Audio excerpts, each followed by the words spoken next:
जैसा कि पॉलिटी का अगला सेगमेंट मूल अधिकार के बाद हम लोग के पास था, जो कि directive principle of state policy हमें पढ़ना है, राज्य के नीति निर्देशक तत्व। इससे संबंधित सारे प्रावधान आज हम देखेंगे और जो भी प्रतियोगी परीक्षाओं में प्रश्न आते हैं उसको हम हाईलाइट करते हुए आपको चलेंगे।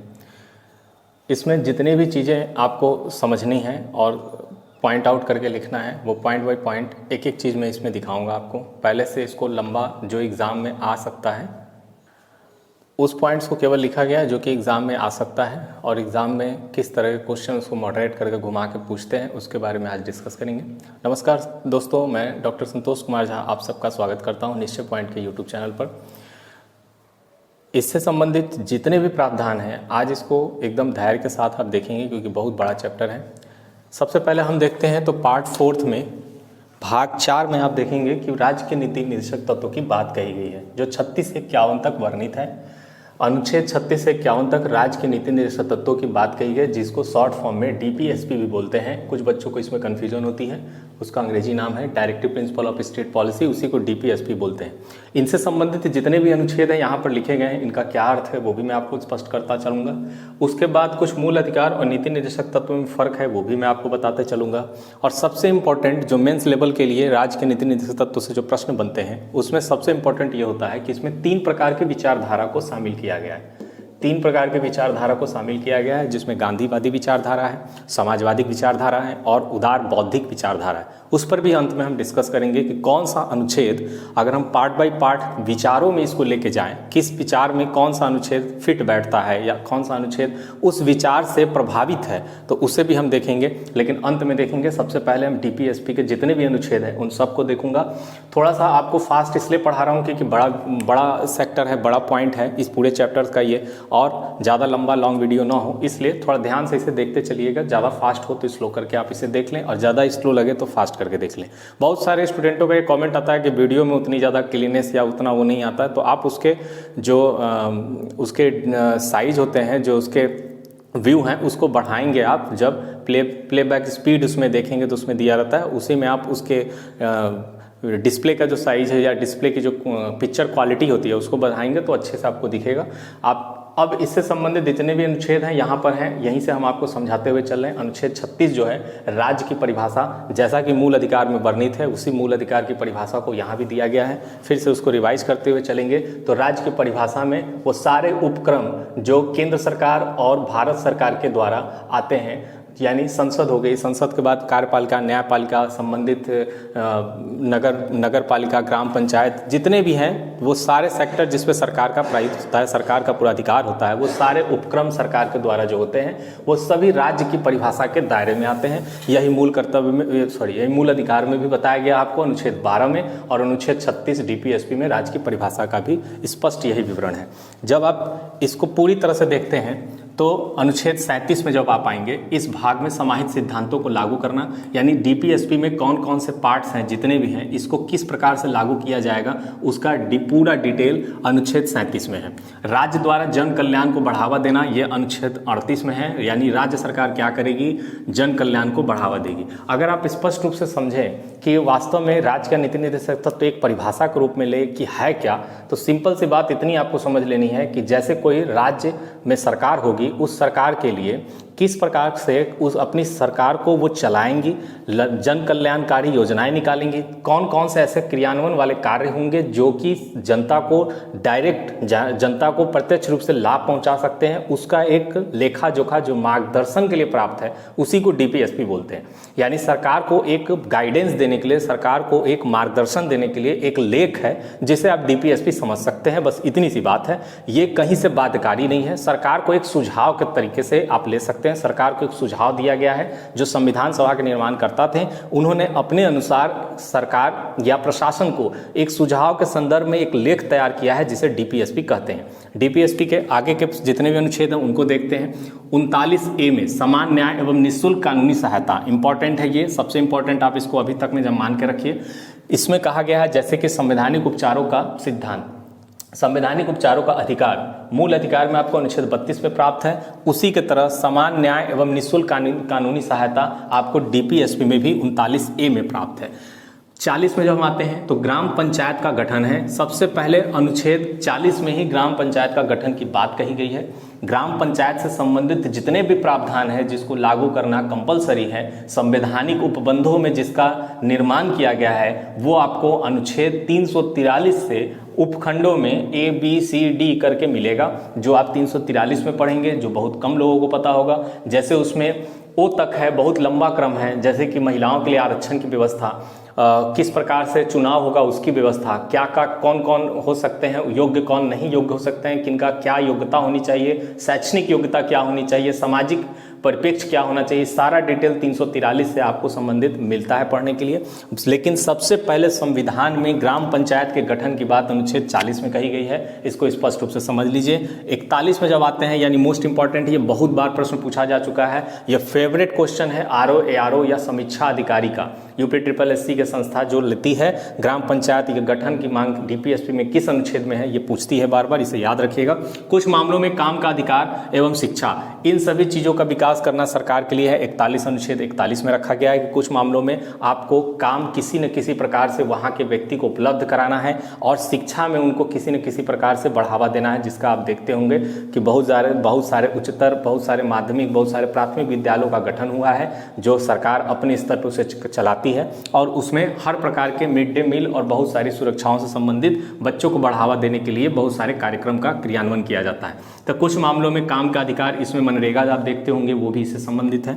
अनुच्छेद शिक्षा का अधिकार एवं सार्वजनिक सहायता, हर प्रकार से जो सहायता, वो सारी चीज़ें इसमें अनुच्छेद 41 में है। अनुच्छेद 42 में जब आते हैं तो इसमें यह है कि न्यायोचित एवं मानवीय कार्य दशाओं को मातृत्व सहायता, किसी भी महिला को जो मातृत्व सहायता हो सकती है उसको किस अनुच्छेद के तहत राज्य सरकार प्रदान करती है, तो अनुच्छेद 42 के तहत। जो आप देखेंगे ब्लॉक पे या बहुत जगहों पर इनके लिए योजनाएं चलाई जाती हैं, इनके लिए बहुत सारे नीतियाँ रखी जाती हैं, बहुत सारे लाभ दिए जाते हैं, वो सारे प्रावधान अनुच्छेद 42 का फॉलो करते हैं, ये याद रखिए। अनुच्छेद 43 में कर्मचारियों के निर्वाहन का वेतन, यानी राज्य सरकार के अंतर्गत जो कर्मचारी आते हैं उनका जितना भी वेतन है उसका समय पर निर्वाहन हो सके, इसके लिए भी अनुच्छेद 43 में प्रावधान रखे गए हैं।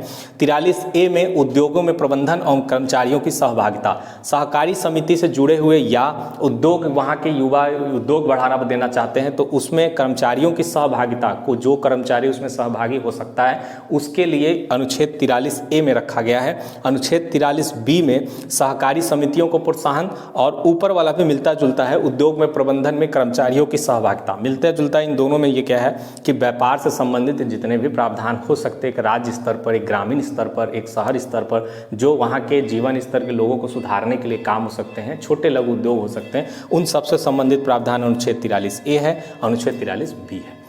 अनुच्छेद 44 में आते हैं तो दूसरा 39A समान न्याय निःशुल्क कानूनी सहायता के बाद अनुच्छेद 44 नागरिकों के लिए समान नागरिक सहायता सबसे इंपॉर्टेंट है। इसके बाद जो अभी तक पूछा जाता है कॉमन सिविल कोड, जो केवल आज तक भारत के गोवा में लागू है, बाकी कहीं भी ये लागू नहीं है, याद रखिएगा। अनुच्छेद 45 बालपन, नागरिकों के लिए समान नागरिक संहिता का सीधा सीधा मतलब यह है कि जो भी नागरिक भारत के निवासी हैं, भारत में जो भारत का नागरिक है, उस प्रत्येक नागरिक को उसके धर्म, उसके संप्रदाय से हटकर उसके लिए समान रूप से कानूनी सहायता या कानून का पूरा प्रावधान उनके ऊपर लागू होना, एक कॉमन लॉ पूरे लोगों पर, चाहे वो किसी भी धर्म, किसी भी संप्रदाय से संबंधित हो, उसके ऊपर लागू होना, यही है नागरिकों के लिए समान नागरिक संहिता, कॉमन सिविल कोड। आइए अनुच्छेद 45 देखते हैं, बाल एवं पूर्व देखभाल तथा 6 वर्ष से कम आयु के बच्चों को शिक्षा। 6 वर्ष से कम आयु के बच्चों की शिक्षा DPSP में भी है, मूल अधिकार में भी है। इनको दोनों को आप स्पष्ट रूप से समझते हुए पढ़ते हुए चलेंगे। बालपन के समय उनको कैसे देखभाल करना है, उनको किस प्रकार का पोषण, किस प्रकार का आहार देना है, उसके भी संबंधित निकलते रहते हैं, सारी योजनाएं बनती रहती हैं। अनुच्छेद 46 में देखेंगे तो जो अनुसूचित जनजाति है, जो पिछड़ी जाति है, जो ST OBC जिनको बांटा गया है, उनके शैक्षिक स्तर और संस्थाओं का शिक्षा के क्षेत्र में, उन संस्थाओं में उनको क्या करना, शैक्षिक रूप से बढ़ावा देना, ये अनुच्छेद 46 में है। अनुच्छेद 47 में आते हैं तो पोषक स्तर, जीवन स्तर एवं स्वास्थ्य, ये सुधार की बात कही गई है 47 में। इसी 47 का अनुच्छेद का प्रयोग करके बिहार सरकार ने, नीतीश कुमार जो वहाँ के मुख्यमंत्री हैं, उन्होंने इसी अनुच्छेद का प्रयोग करके शराबबंदी किया हुआ है, ये आप याद रखिएगा। राज्य सरकार का ये कर्तव्य है कि वो अपने यहाँ के नागरिकों को पोषक स्तर, जीवन स्तर एवं स्वास्थ्य सुधार के लिए वो चीज़ें उपलब्ध कराएं जिनसे कि उनके यहाँ के नागरिकों का स्वास्थ्य बेहतर रहे, इस अनुच्छेद के अंतर्गत, वो 47 अनुच्छेद के अंतर्गत ही वहाँ पर शराबबंदी हुई है। 48 में आते हैं तो कृषि एवं पशुपालन का संगठन यह बना सकते हैं, खेती के लिए अलग अलग संगठन का निर्माण, पशुपालन के लिए अलग अलग संगठन का निर्माण कर सकते हैं। अनुच्छेद 48 इंपॉर्टेंट है, पर्यावरण से संबंधित एकमात्र अनुच्छेद अभी तक आपको देखने में पूरे कॉन्स्टिट्यूशन में मिला होगा जो यहाँ पर है। पर्यावरण का संरक्षण और संवर्धन करना राज्य सरकार की भी एक खास जिम्मेदारी है। 39 में देखेंगे स्मारक एवं राष्ट्रीय स्थानों की सुरक्षा, यह हमारा कर्तव्य है, ये कर्तव्य में भी है और यहाँ भी है। अनुच्छेद 50 में देखेंगे न्यायपालिका और कार्यपालिका के अलगाव किया गया है, अलग हैं दोनों, उसकी बात कही गई है। अनुच्छेद 51 में अंतर्राष्ट्रीय शांति सुरक्षा को बढ़ावा देना, ये चीज़ें 51 में है। 51 कभी कभी पूछता है, 48 कभी कभी पूछता है, 47 कभी कभी पूछता है और 44 और 39 ए और 40, सबसे इंपॉर्टेंट 40 ग्राम पंचायत का गठन। ये टोटल डिटेल आपको इनसे डीपीएसपी के जितने भी अनुच्छेद हैं उनको आपको समझ लेना है, उनको अच्छे तरीके से मेमोराइज कर लेना है। उसके बाद जब हम आते हैं जो थोड़ा कॉन्सेप्शनल क्वेश्चन बनता है तो उसमें हम देखते हैं कि मूल अधिकार, जो हमारा मूल अधिकार है वो किस प्रकार से राज्य के नीति निर्देशक तत्व से डिफरेंट है। तो मूल अधिकार जो हमारा है वो एक तरह से सरकार के विरोध में प्राप्त अधिकार है हमें, जो कि सरकार के लिए नकारात्मक है, सरकार के लिए नकारात्मक है, हमारे लिए सकारात्मक है। सरकार के लिए नकारात्मक है, नीति निर्देशक तत्व तो सरकार के लिए सकारात्मक है और हमारे लिए नकारात्मक है। क्यों?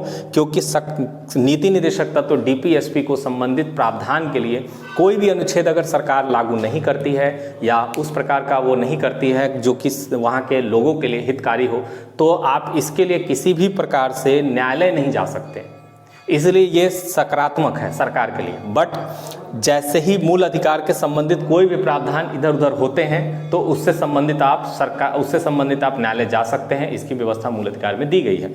ये न्यायोचित है और ये गैर न्यायोचित है, ये आपने अभी समझा। लोकतांत्रिक राजनीतिक व्यवस्था, इसका क्या उद्देश्य है मूल अधिकार का? तो लोकतांत्रिक राजनीतिक व्यवस्था करना, ये मूल अधिकार का उद्देश्य है, लोकतांत्रिक राजनीतिक व्यवस्था करना। और नीति निर्देशक तत्व का क्या उद्देश्य है? सामाजिक एवं आर्थिक लोकतंत्र की व्यवस्था करना, सामाजिक एवं आर्थिक लोकतंत्र की व्यवस्था करना नीति निर्देशक तत्व का कर्तव्य है। और मूल अधिकार का लोकतांत्रिक राजनीतिक व्यवस्था, इससे संबंधित क्वेश्चन आपको यूपीएससी में देखने को मिलेंगे, इसलिए मैंने इसको स्पष्ट रूप से लिखा, इसे आप याद कर लें, अच्छे से समझ लें।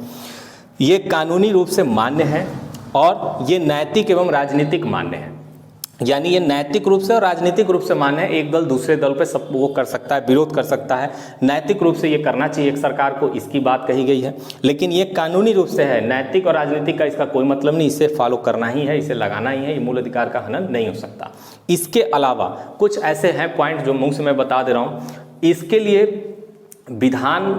लिए कानूनी विधान बनाने की आवश्यकता होती है, इसके लिए कानूनी विधान बनाने की आवश्यकता होती है और इनके लिए कानूनी विधान बनाने की आवश्यकता नहीं होती है। इतनी बात जान लीजिए। इसे हम संविधान में संशोधन किया जा सकता है, संविधान के द्वारा इसको लागू करना प्रभावशाली है, इसे हटाना बहुत सारी तर्कसंगत विधियों का आकलन होना, न्यायिक समीक्षा होना, वो सारे प्रावधान हैं। ये केवल और केवल राज्य सरकार को एक मार्गदर्शन के रूप में मिला है, जो कि राज्य सरकार अपने समयानुसार, अपनी स्थिति के अनुसार लागू भी कर सकती है और नहीं भी कर सकती है। इनके बाद हम देखेंगे कौन कौन से सिद्धांत को राज्य के नीति निर्देशक तत्व फॉलो करते हैं। तो मैं आपको बता दूं, सबसे पहले आप देखें तो इसमें मैं यहीं पर लिख दे रहा हूं, समाजवादी सिद्धांत। 3 प्रकार के सिद्धांत आपको राज्य डीपीएसपी में मिलेगा, राज्य के नीति निर्देशक तत्व में। पहला है समाजवादी सिद्धांत, जिसमें इनमें से निम्नलिखित कौन कौन से अनुच्छेद हैं। तो आप सबसे पहले 38, 39 क, जिसे ए मैंने लिखा है, उसके बाद 41, 42, 43, ये पूरे अनुच्छेद जो हैं 43 क, 47, 43 क और 47, ये पूरे अनुच्छेद आप एक बार मिला लीजिए। जो संबंधित प्रावधान है ये समाजवादी सिद्धांत को प्रदर्शित करते हैं, समाजवादी सिद्धांत के बारे में स्पष्ट करते हैं। जब हम दूसरे रूप में आगे बढ़ते हैं तो अनुच्छेद, जब हम देखते हुए आगे बढ़ते हैं तो समाजवादी सिद्धांत के बाद हमें गांधीवादी सिद्धांत मिलता है। गांधीवादी सिद्धांत में हम देखते हैं कौन कौन सा ऐसा अनुच्छेद है जो गांधीवादी सिद्धांत से प्रेरित है। तो सबसे पहले तो गांधीवादी सिद्धांत में 40 है, फिर 43 है, गांधीवादी सिद्धांत में 43 है, फिर 43 बी है, उसके बाद 46 है, 47 है, 48 है। ये सारे अनुच्छेद जो हैं ये गांधीवादी सिद्धांत से संबंधित हैं। इसके बाद तीसरा एक अंतिम है उदार बौद्धिक सिद्धांत। उदार बौद्धिक सिद्धांत ये अंतिम सिद्धांत है जो मिक्स माना जाता है डीपीएसपी में, इनका भी लॉजिक है। तो ये कौन सा क्या है, इसमें कौन से अनुच्छेद हैं? 44, 45, 44, 45, 48, 49, 50 और 51, 50 और 51, 48 को भी है। ये सारे अनुच्छेदों को अलग अलग सिद्धांत से बांटकर हमें समझने की आवश्यकता है। हमें देखना होगा कि कौन सा सिद्धांत किससे प्रेरित है, कौन सा सिद्धांत किस रूप से डीपीएसपी में फॉलो और प्रभावित हुआ है। इन सारे प्रावधान को, इन सारे डीपीएसपी के उन अनुच्छेदों को मैंने जो आपको जल्दी जल्दी पढ़ाया, इसे आप स्पष्ट रूप से समझ लें, स्पष्ट रूप से मेमोराइज कर लें। इससे संबंधित आपको कोई प्रश्न ऐसा नहीं मिलेगा जो कि आपका एग्जाम में छूट सकता है। ये सारी जितने भी डीपीएसपी के सिद्धांत हैं, डीपीएसपी के जितने भी directive principle of state policy के पूरे पार्ट्स हैं, पार्ट 4 36 से 51 तक में वर्णित हैं। और कुछ कुछ ऐसे हैं जिनको कि अमेंडमेंट के द्वारा लाया गया है, बाद में वो अमेंडमेंट पढ़ते समय हम उसको डिस्कस करेंगे। इसमें केवल जिस तरीके से मैंने आपको पढ़ाया है उन्हीं चीज़ों को आप मेमोराइज कर लें, उन सारी चीज़ों को आप स्पष्ट रूप से एक नोट्स पर बना लें और इसका एमसीक्यू सॉल्व करें। एमसीक्यू सॉल्व करने के बाद यदि आपके कोई प्रश्न छूटते हैं तो फिर आप कमेंट में मुझसे उसके लिए डिस्कस कर सकते हैं। यह आज हमारा क्लास था डीपीएसपी। आगे आने वाले क्लास में इसके आगे हम अगले चैप्टर्स को लेकर फिर से आएंगे। तब तक के लिए आप सब इसे तैयार कर लें। धन्यवाद।